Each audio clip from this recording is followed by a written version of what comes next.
Hello, this is Shmuel Moshe, and you are listening to the Weekly Parashahcast, Season 3. In this first episode of the show, we're going to be jumping right in with a new format. I'm going to be reading from the scripture and providing interpretations of specific portions that I want to discuss. So this is going to be a totally different change for the series, rather than it being how it used to be, where I would, of course, read the entire section and then provide interpretations of all of it. We're just going to be focusing on one topic, and as people inside of the Jewish community may be familiar with the term shiur, right? So this is going to be like a lecture on the particular subject matter of interest. Now, I'm going to relatively paraphrase and reference the material in the topic. So sometimes I might read it directly from scripture. Other times I might just reference it and you'll know what I'm talking about if you've been following along with the scripture.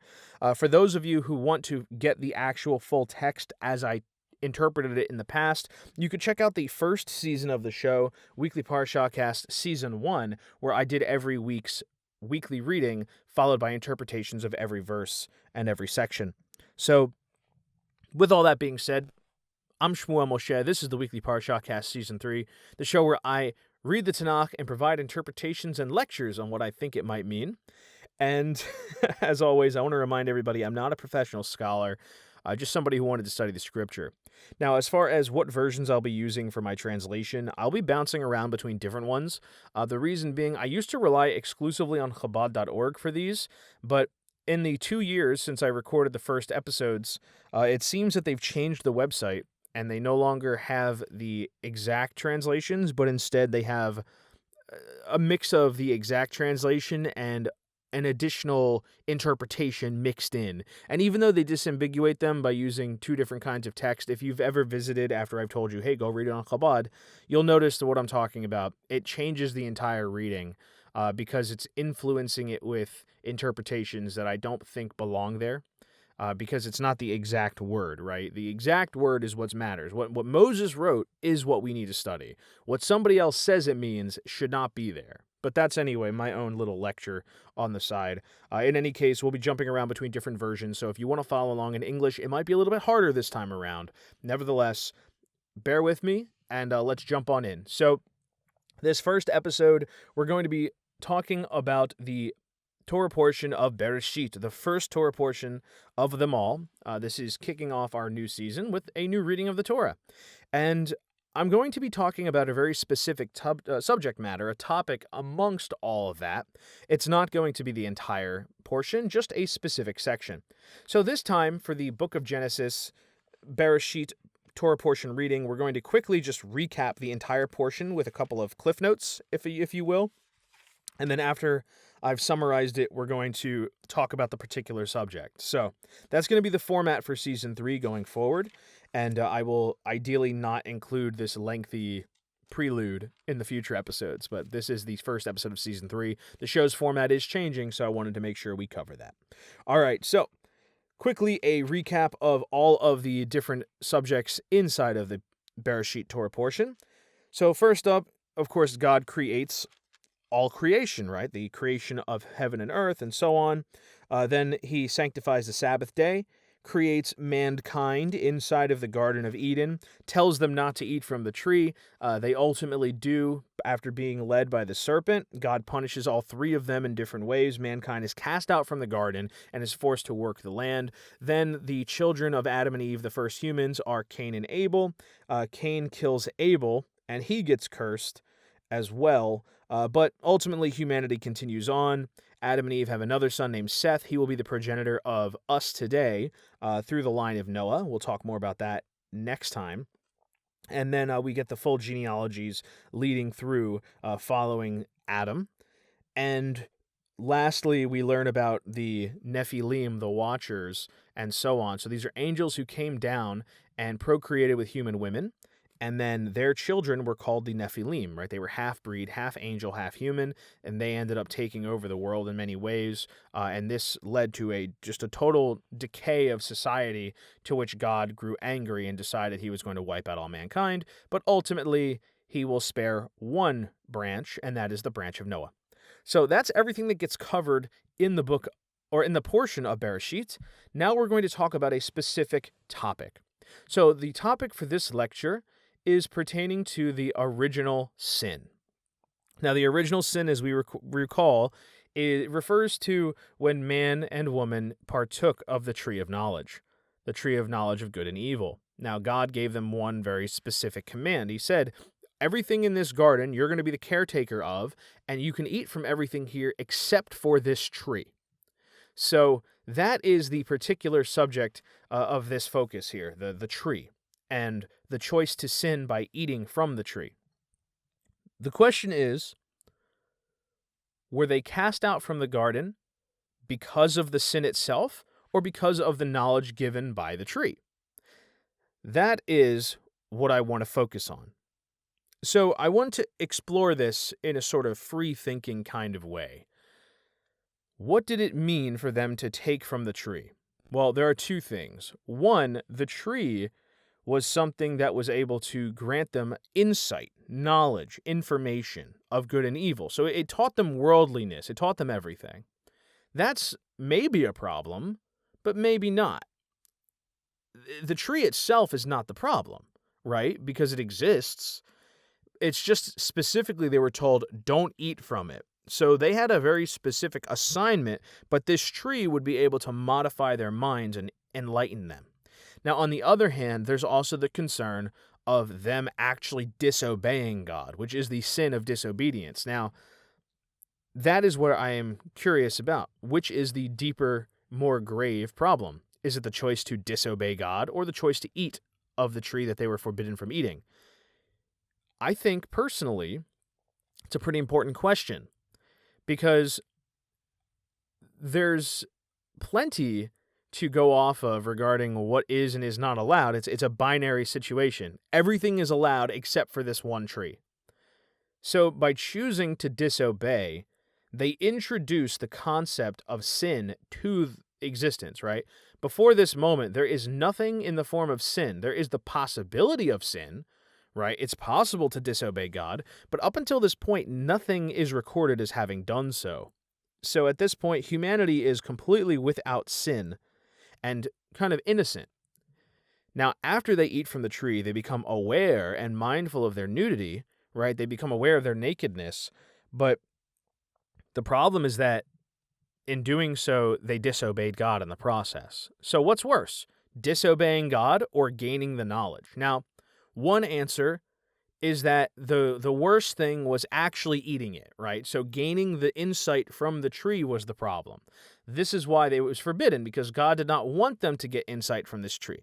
This information was not for humans, and by doing so, it kind of polluted their minds. So this is perhaps why they were punished in this way. Now, the other consideration is it's the sin, the choice to disobey. Maybe that is what the problem is. Well, it could be that. The act of disobedience against God is itself a new creation done by humankind, right? The choice to disobey God. And there's a karmic energy of sorts, right, with sin. So God warned them, don't eat from the tree or you'll die. Well, by introducing sin to their flesh, to their being, now death is upon them, right? They can die. And this is where things get really interesting, because it's possible the answer is both. The choice of the sin itself to choose to disobey God and the fruit and what it begot on them. So there are two different punishments happening simultaneously. I'm going to explain that now. So the first sin is disobedience. The choice to disobey God. As a consequence, Adam receives this punishment of being forced to toil and work the land and have to deal with it being difficult. Eve is punished with woman being forced to experience the pains of labor and also struggling with having to succumb to her husband's will. And then the serpent is also punished because the serpent loses its arms and legs. It's forced to crawl on its belly, and it will be forever in war with mankind. So that's the first batch of punishment. And this is not really an issue, right? Okay, so this is the sin. This is the consequence. Why were they cast out from the garden? Totally different reason. So, being given this punishment is the punishment for the sin. There's no consequence otherwise. It's simply, you did this thing wrong, these are the consequences. Now let's look at the tree of good, knowledge of good and evil. This is why they had to leave the garden. They had to be removed from the garden because of the knowledge that they had gained. Why? Well, it specifically says that God needs to remove them from the garden in order to prevent them from taking of the tree of life, which will allow them to live forever. I've seen some interpretations and translations to say, lest they become like us, right? So in other words, by gaining knowledge of good and evil, which, by the way, the serpent tells them, oh yeah, well, God just doesn't want you to do that because God doesn't want you to be like God. He doesn't want you to have all the insight. So that's why God's forbidding it. So indeed, it's true. The knowledge is the reason that they weren't supposed to eat it, because there was a distinction between man and divinity as far as what you're allowed to know about.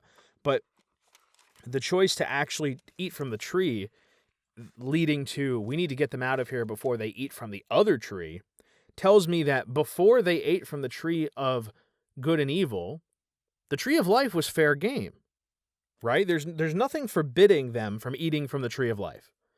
It says, you shall not eat from the tree of knowledge of good and evil, but we know that there's a tree of life also. So why did God not tell them you cannot eat from the tree of life?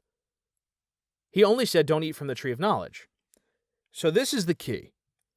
Before they ate from the tree of life, before they ate from the tree of knowledge, they may have already even eaten from the tree of life. That may have happened already. But the problem was, once they partook in the sinful act of gaining the knowledge and disobeying God, now their bodies were corrupted by this knowledge. If they were to eat the tree of life after this, they would become immortalized, possibly ascend to some degree of divinity, much like angels, and more importantly, they would still have their sin on them while ascending into a heavenly state. So this is what my theory really is. There's two aspects to the punishment. The first punishment is that mankind cannot get away with the sin, right? So they are punished, they get their punishment. But the second thing that mankind cannot do is they cannot eat from the tree of life after they've taken sin. They were allowed to eat from it before then, but now that they've got sin on their bodies, I like to think of it like this. Let's say you are going to your local pool. You're going to go swimming, right? And if you've ever been to a community pool, there's usually a shower outside of the pool where you're supposed to rinse off before you jump in. Otherwise, you'll get the pool dirty. Now, keep in mind that the word for heaven is shamayim. It's where God dwells, in shamayim. Shamayim, the word mayim, means water. So this is actually very relevant to the pool example. Before they partook of the knowledge of good and evil, that tree fruit, they were clean. By sinning, they became dirty. Now that they're dirty, they cannot jump into the pool. Why? Because they'll get the pool dirty. And if they become immortal and bring that sin, that dirt on them into heaven, then they're going to get heaven dirty. So for this reason, this is why they had to be cast out, because they could not run the risk of taking from the tree of life and ascending and then jumping into the heavenly pool and making it dirty with their dirty, sinful bodies. This pool metaphor is rather extreme, but it's not entirely abstract in this case. So what happens is, once again, to reiterate, when they sin, they get dirty, right? And it says, like, you will die, right? Well, they say that death is the embodiment of sin, or that is like disease and illness and things like that are sin itself manifest, and death being sin too. We have a really good example in the book of Kings 2, Elisha, right, the disciple of Elijah. It says that he was buried, and during a funeral where another man had died, the men were bringing him to be buried, and then a band of enemies from another nation were gathering, and they saw these guys, and they panicked, and they threw the dead body into a pit. and that dead body landed on the bones of Elisha, and suddenly the dead body came back to life and ran off. And this situation is also repeated when it comes to other situations of death and then life. So death is basically a culmination of sin or unholiness. If the bones of Elisha, which were super, super holy, thanks to his relationship with Elijah and his own life, was able to bring a dead man back to life, then we can see here death itself is introduced by the presence of sin on the body. The more we sin, you would think you probably get more death upon you, right? So, thinking about that conceptually, before they sinned, they were clean. They were allowed to step into the pool, which was Shamayim, right? Which people say that the Garden of Eden is part of the heavenly layer, but let's just pretend for a moment it's not. Let's just pretend it's not for a second, just because the Torah explicitly doesn't say it. So let's disregard it for a moment as being a part of heaven. Eden is a physical place on earth that has these wonderful qualities, and it has this tree with life and this tree with knowledge. So before they took from the tree of knowledge, they're eating from the tree of life, and it's totally okay because there's no sin on them, so it's not a problem. But once they've got sin on them, if they eat from the tree of life, they're going to have the sin on their body, but they're also going to be immortal at the same time, which means they won't be clean. So death itself, right, is also a means by which the soul is purified, where it says, like, by being killed for your sin, you are basically atoning for the sin, and other hardship is a form of atonement. So rather than killing them, God curses them with punishments, but he also says, I have to throw them out of the garden lest they take from the tree and live forever. So once you've introduced sin to the body, you cannot be allowed to live forever, because the exchange of life and death must happen in order to purge your body of sin. Now, if you're someone like Enoch, or Chanosh, and Elijah, these are the two people that are in our scripture, both the books of Moses. Enoch is actually here in Genesis, and then in the book of Kings 2, we learn about Elijah. He also is taken to heaven on a chariot.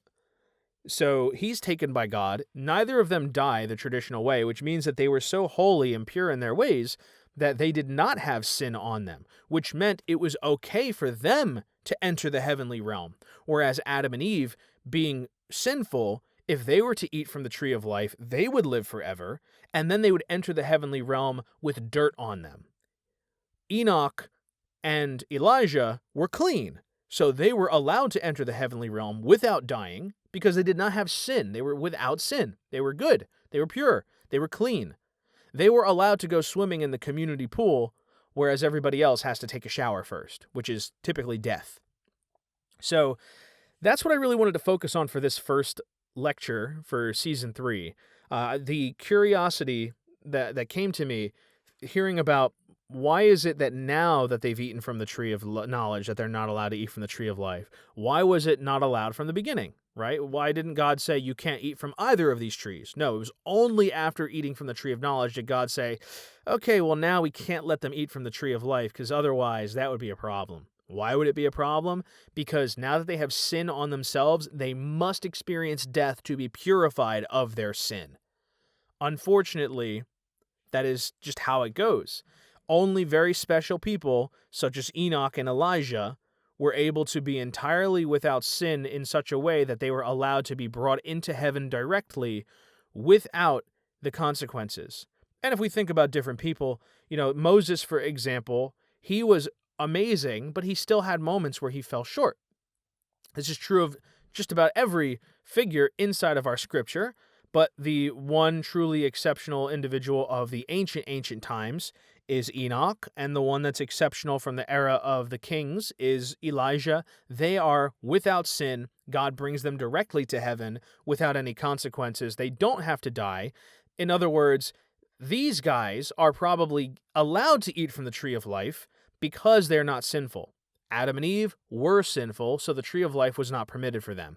But Enoch and Elijah, God could realistically say, these two guys, They did a great job. They lived without sin, right? They were holy and walked in my ways. Therefore, I'm going to elevate them to heaven, and they can eat from the tree of life if they wish. And we'll talk a little bit more about that in the next lecture for the following Torah portion. But that's it for this week's episode, or I should say this first episode of the Weekly Parashahcast Season 3. Thank you so much for listening. I'd love to hear any kind of comments or feedback. You can email me at weeklyparashahcast@gmail.com, or wherever you're listening to this, try to leave a comment there. In any case, thank you so much for tuning into this first episode of the season, and I hope you'll tune in next time. Until then, as always, Baruch Hashem.